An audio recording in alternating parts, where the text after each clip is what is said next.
proper weeks off, playing against a team in the Cincinnati Bengals that are probably the best team, at least to me, top to bottom in the AFC. Right. And what's going to be expected of Lamar Jackson when he returns.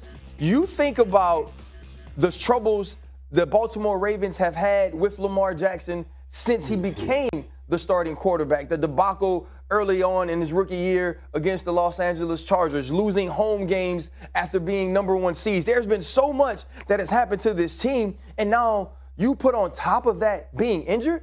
Lamar Jackson is going to enter this game with more pressure than any player in the entire playoff picture, and also he's going to do that by not being 100%. I don't believe that they beat the Cincinnati Bengals, and I do believe that this will be used in negotiating Lamar Jackson's contract, and I believe that was a huge part of why he didn't rush himself back as well. Well, let me be very, very clear and very fair. They have absolutely every right to use it against Lamar Jackson. Lamar Jackson missed the last 5 games of last season. Lamar Jackson, once again, missed the last 5 games of this season. Everybody been talking about 4. His last game was December 4th.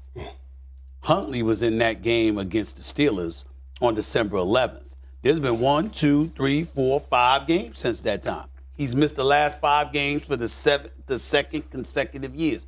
Injuries are an issue. This is why I never wanted him to step out on the field to begin with. I agree with that. Because I wanted him to make sure he makes his money. We know he's electrifying. We know he's big time. We know that they put a lot on him, and they don't get him the proper personnel in order for him to really, really shine, which is something to take into consideration as well.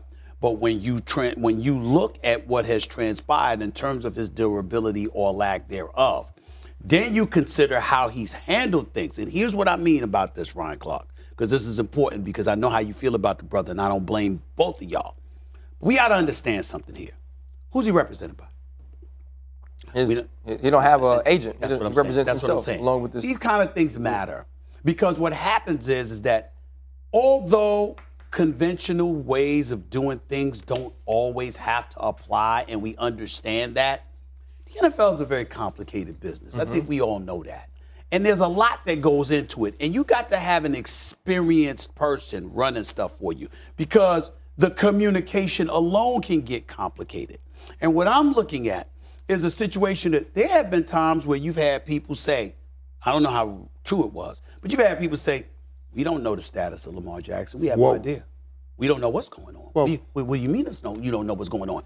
That's not during the injury, you're saying? Yeah, okay. That's not something right now. That's not something we're accustomed to hearing about players. You usually, Michael Irvin, and I'll give the floor to you right now to break it down, because you were saying that this morning. Right. You usually know these things. Right. And so certain people are eccentric enough where they do things a bit differently. Right. And when you're talking about $200+ million in a league with a hard salary cap, with durability questions being something that's revisited for the second consecutive year while your team is going to the playoffs, that is not something that is going to help embolden you for negotiations. First, I'll say this.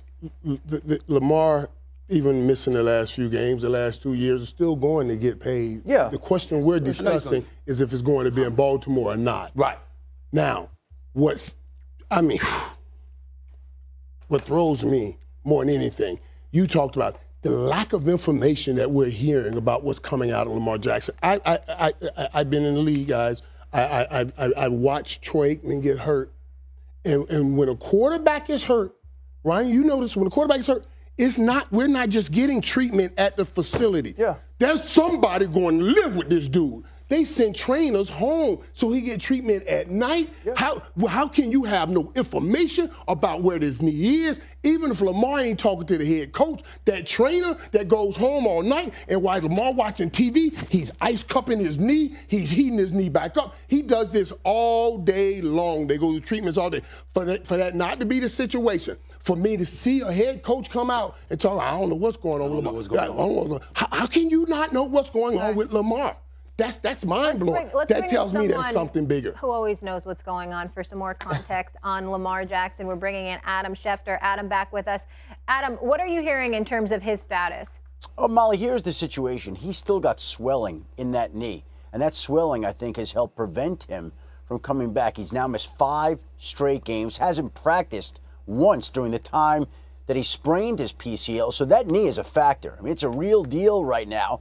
Now, there are various people with different opinions. I had one person tell me last week there was a quote-unquote strong chance that Lamar would play this upcoming weekend in the wild card game on Sunday night against Cincinnati. Another person said, hold on, let's see how he fares in practice, if he practices this week. And yet another person thought that there was a decent chance that he would play. So I think there's a lot of different opinions and options on the table. And the facts are the facts here. They have to get him back to practice before he can play in the game. And if he's not back at practice on Wednesday, that'll be your first sign that it is not trending in a positive direction. If he's limited in some way on Wednesday, that would tell you that there's a real chance he is going to be out there on Sunday night against the Bengals. But there are two teams in my mind right now with major quarterback questions going into Wild Card Weekend. The first is the Baltimore Ravens and what they do with Lamar Jackson. Let's keep in mind yesterday that Tyler Huntley didn't play because he's battling a shoulder injury as well. So they were down two quarterbacks and had to start Anthony Brown. In a similar vein, the Miami Dolphins had to start Skylar Thompson, their rookie quarterback, because Teddy Bridgewater has a dislocated pinky, and Tua's got... The way the week's gone, and then for that to happen, it was like, kind of like, you know, to God be the glory, number one, and then just like, what else, right? What else? But, and not honestly, also not surprised by our guys with that. I mean, it's like that was, they were set on doing that, you know. So just a good moment for everyone. You know, as I said, we were arguing about we were talking about the Bengals earlier in the season, and I thought that they would make the playoffs because a lot of guys will have excuses. Joe Burrow's just built for it. He's going to be in the playoffs. By hook or by crook, the dude will be in the playoffs. I noticed Tom Brady's in the playoffs. You know, they have the worst records, the worst team ever to go to the playoffs. Be in the playoffs. Rodgers just missed it. He's usually there. Bill Belichick. Okay. Bill Belichick will enter year 10 next season without Tom Brady as a head coach. He has one playoff win. They missed it. This is the first time under Belichick since 2000. And what was weird is it was not a, like, you know, Bill Belichick's a great coach, of course, but this was not, like, you wouldn't look at the Patriots and go, really, that's a really well-coached team. Patriots allowed a kick return. First time under Belichick since 2000. Allowed a kick return touchdown on the opening kickoff. Lucas in Maryland has something to say, guys. Yeah, Lucas. Guys, Yep. Good morning, guys. Glad to hear you guys on. Enjoy the show. Great. You guys all have a great report. I think the point is that you're making my argument. I think that he is a very good coach, top 5 coach, automatically, without a doubt. But I just feel that he gets the credit of being the GOAT too much, too easy, that he's just not that person. You have to win without another quarterback.